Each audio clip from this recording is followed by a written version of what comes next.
Ui, se m'ha fet tard.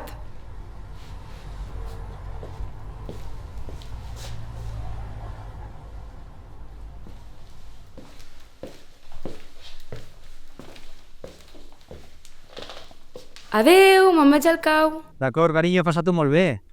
Escolta, m'hem recordat de preguntar dels campaments. D'acord. Adéu. Adéu.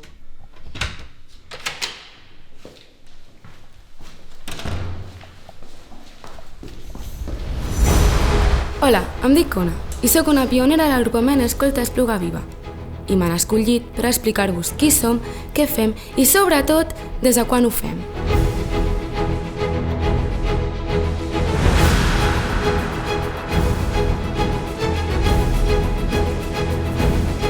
Doncs aquest és el meu cau i també el local de l'entitat. Els que més l'utilitzem són l'agrupament, ja que ens trobem tots els dissabtes i alguns diumenges per fer les activitats que els caps ens proposen o que decidim entre tots.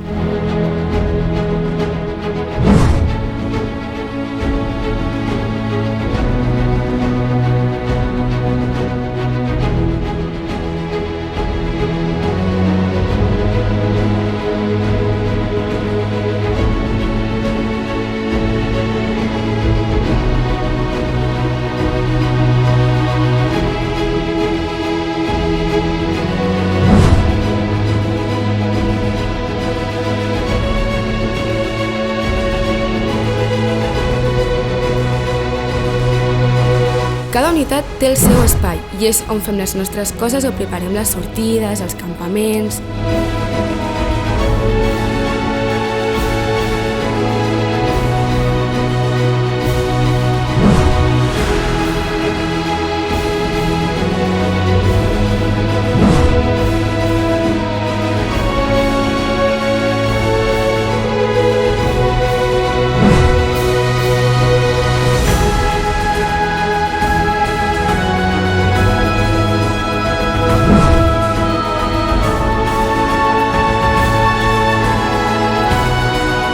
També tenen al seu espai les diferents seccions de l'entitat.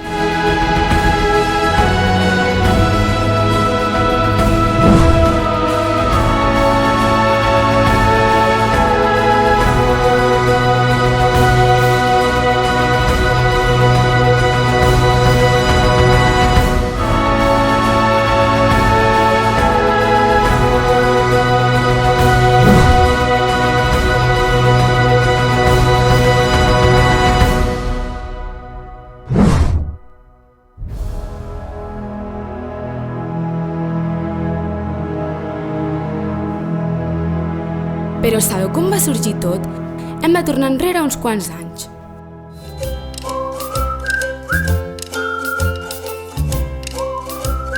Corria l'any 1974, quan un grup de 60 nois i noies i les seves famílies i un petit equip de 5 caps decideixen fundar un nou agrupament escolta, l'Espluga Viva.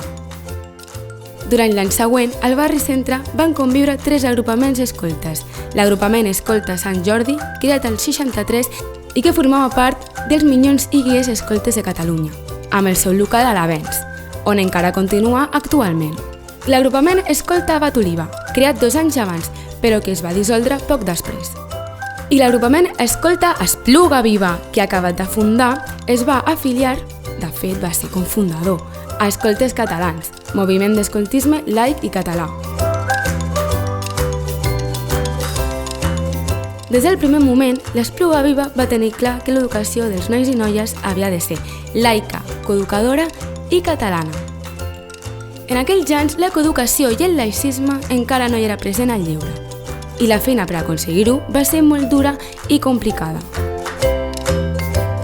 I una altra cosa que tenien clar va ser fomentar les festes i tradicions catalanes, com la castanyada, el tió o la flama del Canigó, que s'ha convertit any rere any en una de les activitats més importants.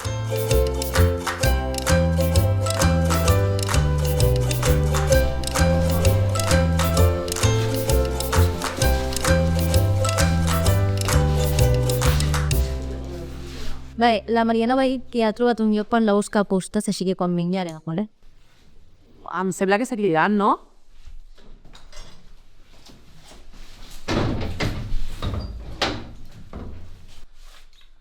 Diu que baixem, doncs va, aneu. L'estiu comença i una flama ens corre per dins. Els teus ulls brillen amb espurnes d'il·lusió i desig. Doncs els meus pares m'han explicat que quan estaven al cau també anaven a recollir fustes. Clar, si fa molts anys que muntem la foguera de Sant Joan al cau. De fet, imagina tota la fusta que haurem recollit en aquests 50 anys.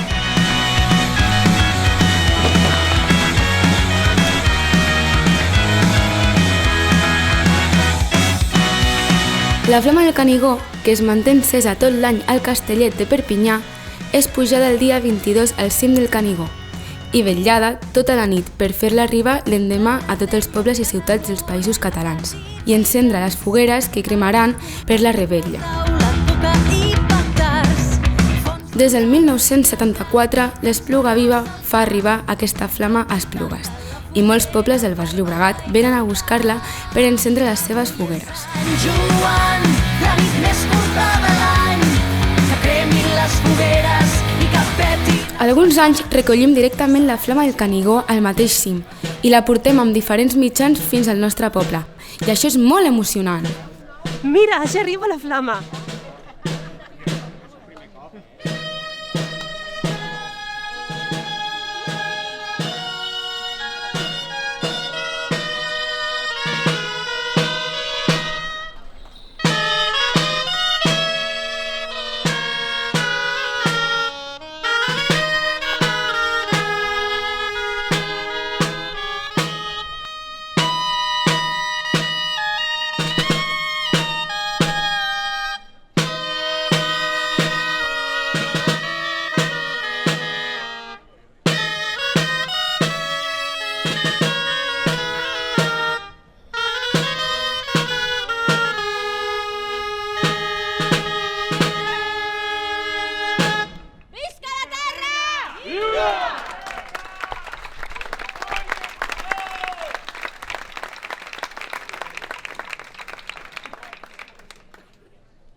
d'un cant galàctic que té per nom Jaume VI i que diuen així: si mireu les flames de...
Mira qui esteu fent, la piràmide. Sí, aquesta foto era com obligada en els campaments. Ves, això dia de Setmana Santa, o així, perquè no anem vestits. Sí, anem amb màniga llarga encara. Hola, què feu? Estem veient fotos de quan anava al cau. Sí. A veure? Mira, això són uns campaments d'estiu on amb el Mario i el Jesús vam fer un tronc com a 20. Mira, aquí fent una guerra de fulars. Que xulo! N'hi ha més? Sí, tot just han penjat al núvol per celebrar els 50 anys de l'Espluga Viva un munt de fotos antigues. Mira. Campaments... Però a més dels campaments i les activitats del cau, també fem altres coses, com el Pessebre Vivent, una obra que ens implica a tots, perquè tots tenim el nostre espai, ja sigui a l'escenari, preparant els decorats o el vestuari, o fent de músics. perquè les cançons són les mateixes que van crear fa molts anys els caps d'aquell moment. I com que ens agraden les tradicions, les hem mantingut fins ara.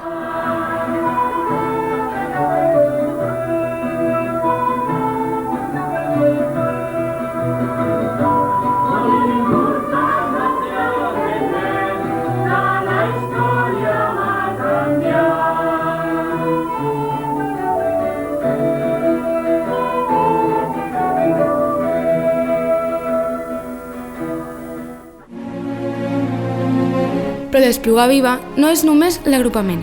En tots aquests anys ens hem fet molt grans i s'han creat diferents grups a partir de les necessitats dels membres en l'actiu de l'entitat. Voleu saber quins són? Continueu mirant.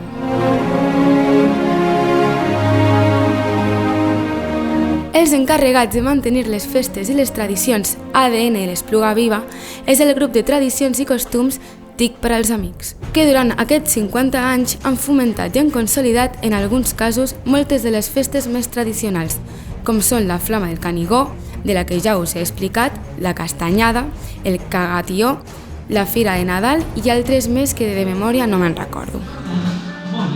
Mitja volta. Endavant. Mitja volta i atenció que ve la segona part. I junts, separats i canvi de lloc. Segona vegada, junts, separats, i tornem als llocs la tercera vegada. Ei, però no et quedis aquí mirant. Vinga, va, vine a fer botifarres.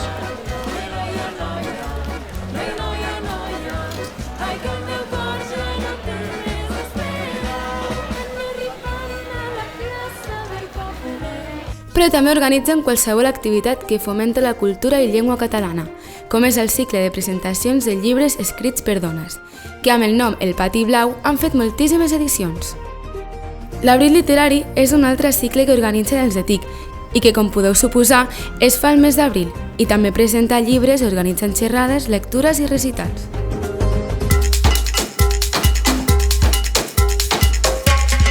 I des de fa ja 16 anys també es van atrevir a organitzar un festival de música d'arrel tradicional i popular, el Festival Arrelat, que durant els 2 últims caps de setmana d'octubre ens porten artistes i formacions de tot el país i de la resta de l'estat.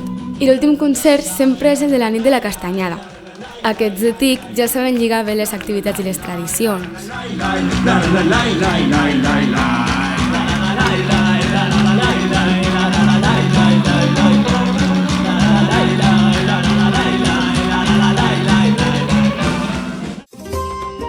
Un altre dels grups amb més activitat de l'Espluga Viva és el Centre Excursionista de les Plugues, que des de l'any 90 promociona l'excursionisme, la marxa nòrdica, l'alpinisme i totes aquelles activitats esportives que apropen a la muntanya. Des d'un vessant lúdic i no competitiu i sempre des del respecte al medi natural.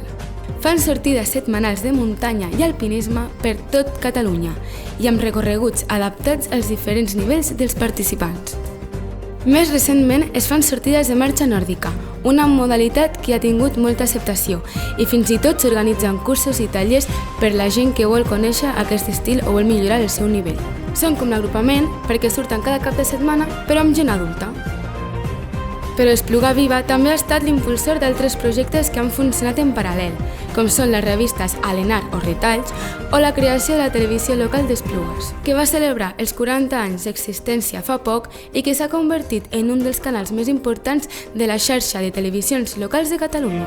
He crescut al teu... I com era d'esperar, els 50 anys de l'Espluga Viva es van celebrar amb moltes activitats i un dinar que va reunir molts dels membres que han passat per l'entitat des de la seva creació. Un dia de retrobaments, abraçades, records i molta emoció i, clar, els del cau no podien faltar. El nostre destí, som la part diluïda en tu interior suena... I com tot, aquesta petita història té un final. Espero que us hagi agradat i us hagi servit per conèixer una mica més l'Espluga Viva o per recordar els moments viscuts si heu estat membres. Ens veiem al 75è aniversari. Això sí, jo ja no seré pionera. Com no te vaig a estimar, com no te vaig a estimar, i és que això és així, formes part de mi.